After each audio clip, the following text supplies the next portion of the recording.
During the course of 2017, Zimbabwe has been on a journey of social and political change. Magamba has various projects such as Be the Media, Magamba TV, and Moto Republic. During the first quarter, Magamba participated in numerous campaigns such as #DataMustFall, #Save Moto Republic, and many more. #DataMustFall. Quite a few estimates that say that Zimbabwe's got like 100% mobile phone density. And so it means, in many cases, there are actually more phones in Zimbabwe than people. And so mobile phones are a key way for Zimbabweans to talk to each other, to connect, and very importantly, to share alternative information. Mobile network operators increased the price of data by 500% overnight without necessarily consulting the public, and outpriced the price of data for the average Zimbabwean, and which meant that most Zimbabweans could no longer afford to access, basics like WhatsApp, Facebook, Twitter. So we jumped onto the hashtag. The hashtag originally originated from South Africa. So along with other civil society organizations, bloggers, we just jumped onto Twitter and started aggregating how young Zimbabweans were feeling, and targeted Supermandwanzira and the mobile network operators and made it costly for them to operate. For us, it was obvious that we needed to be part of the hashtag #DataMustFall, because keeping data as affordable as possible is so important for the work that we do at Magamba in terms of spreading alternative information, getting facts out to the people. So for us, it was key. Parliament jumped in and called for an inquiry into this matter. And then they called all the ISPs for a portfolio hearing. And then Supermandwanzira ordered Portras to order the mobile network operators to actually revert back to the old prices. And so there was a kind of a general freeze of data price increases. During this time, Magamba also held its first ever Moto Talks of the year, which attracted 20 young people to Moto Republic to discuss the future of the #DataMustFall campaign. Various Moto Talks took online engagements offline. In February 2018, Magamba hosted the #DataMustFall, Now What? A conversation that brought together civil society organizations that worked on the campaign to fight data tariff increases and to ensure that pressure is sustained on government and mobile network operators. During the reporting period, Magamba also hosted 2 presidential candidates, Noah Manyika of Build Zimbabwe and Dr. Nkosana Moyo of APA. These candidates discussed what they were offering to the Zimbabwean youth. #Save Moto Republic. Moto Republic is Zimbabwe's first creative hub and honestly one of the most dynamic spaces in Harare. It came about as a call and a need from the community of creatives, of artists from different genres and sectors who really needed a place where they could connect, a place where they could have the opportunity to collaborate, and a place where they could possibly bring the new ideas and the fresh ideas that they have and actually possibly make them happen. So one day we wake up and City Council arrive with the crane and the junta of municipal police, truckloads of municipal police, and they literally start hacking apart our beautiful shipping containers where our comrades work from. And they were saying that they were accusing us of not having plans, saying it was an illegal structure. We showed them the plans and they continued to try and demolish it. So our community, what was amazing was our community sprang into action. One of our community members started the #Save Moto Republic. It started trending on Twitter. It became the most trending hashtag for those 2 weeks. And there was such an uproar online that within an hour, the mayor of Harare personally drove here and had to intervene because there was a storm online. We mobilized our community. We decided to harness our community into a channeled campaign to save the space. So we created a change.org campaign, a petition, and we targeted Xavier Kasugwere, the mayor, and the town clerk, and encouraged our members to sign up. And all in all, we collected over 2,000 signatures. And I think City Council wasn't prepared to have this sort of resistance by young people and having us kind of organizing this unified front.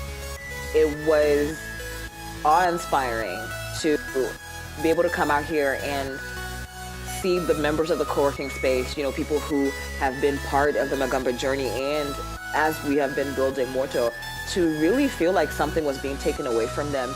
And that was such a great thing to acknowledge and really appreciate, that Moto Republic actually is a community space and it belongs to the people that occupy it.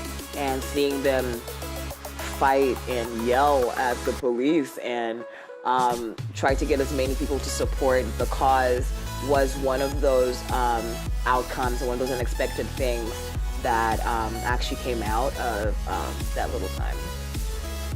So comrades, we are still standing. Come visit our lovely shipping containers anytime you want. We are here.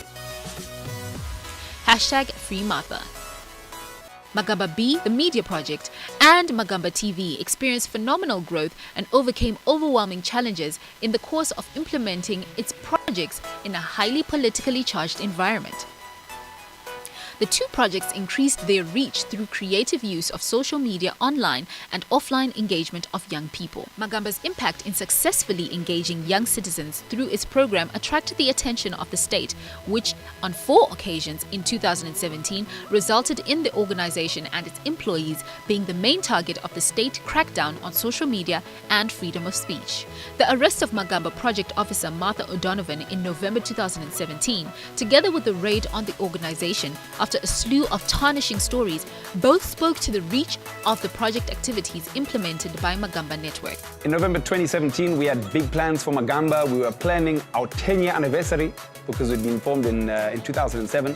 But it turned out that the state had even bigger plans for us. So a lot of our activity was very much around providing information to young people for them to be able to make better decisions. And so with that in our programming, we kind of expected there to be backlash. We woke up to find that Martha O'Donovan, our Magamba TV project officer, had been arrested. Initially, they were charging her with insulting the president, of being a Twitter character, Atmatigari, that she definitely wasn't. They then escalated these charges to attempting to overthrow the government. And these were completely trumped up charges. Yeah, just saying that out loud again just sounds so crazy to me. Soon after that, they raided our offices. This raid happened as tanks were rolling into town. They raided our offices. The CID officers are the ones who did that, and confiscated our laptops and equipment, saying that we were also guilty of subverting the government. Woke up the next day to see a general on TV saying this is now on another level and this is not a coup. And we're kind of thinking to ourselves, well, on the one hand, this is a crazy situation. On the other, you know, these charges of trying to subvert the government and overthrow a constitutionally elected government, you know, I think maybe the military they've beaten us to it, haven't they? And is there still a constitutional government if these soldiers have kicked them out? Will those charges still stick? So it was a crazy period. I think within a day or two, we were kind of like, yo, we need to have our open parley citizen journalists out on the streets covering everything that's happening. We jumped back into studio and shot our most popular episode ever of the week called "This Is Not a Coup." That was all focused on this coup that was happening. We were at the time also mobilizing with a lot of social movements and civics to gather in African Unity Square. And did this big impeachment party with thousands of people outside Parliament as the impeachment process was happening. And when we heard the news that Bob had resigned, we had the biggest party taking over the traffic on Nelson Mandela, partying in the city center. And the next day, for all of us at Magamba, it was a public holiday. So the hashtag Free Martha ended up generating a lot of attention locally and internationally. We got a lot of press for Martha's case, so a lot of international news outlets were covering it, Al Jazeera, The Guardian, New York Times, and I think it focused a lot of attention on Martha's case and the trumped-up charges that were brought against her. So eventually, after we got this new dispensation, that case kind of just crumbled, and she is out on bail. The state doesn't seem to be pursuing any further action.